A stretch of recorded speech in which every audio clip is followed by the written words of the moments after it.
carregar, não passa carvão no eixo pra fazer o carro cantar. O meu pai foi um carreiro, isto eu posso jurar. Cada vez que o carro canta dá vontade de chorar. Eu estudei medicina, hoje sou um doutor formado, mas o meu pai foi carreiro, famoso e respeitado. Na região do sul de Minas, distante do povoado, eu conhecia o seu carro num cantar apaixonado. Hoje minha vida amarga, fiquei com o peso da carga e a saudade do passado.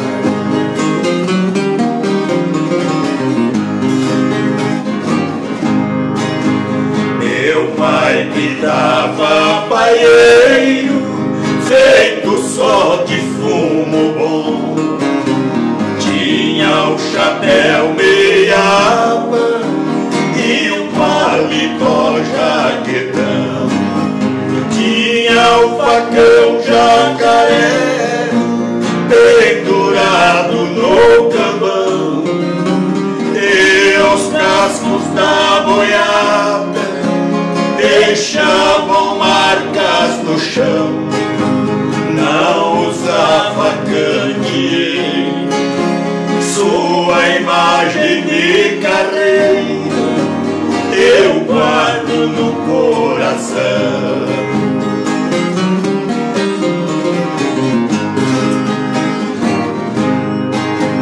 Igual rodeiras de carro que escreveu pro chão afora, carregado de café ou de madeira em cor. A minha caneta escreve enquanto os meus olhos choram.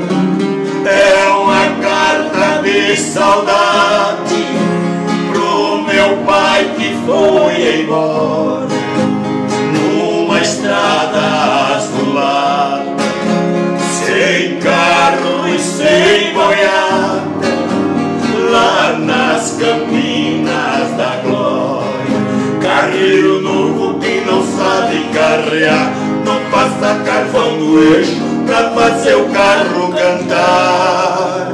O meu pai foi um carreiro, isto eu posso jurar. Cada vez que o carro canta dá vontade de chorar.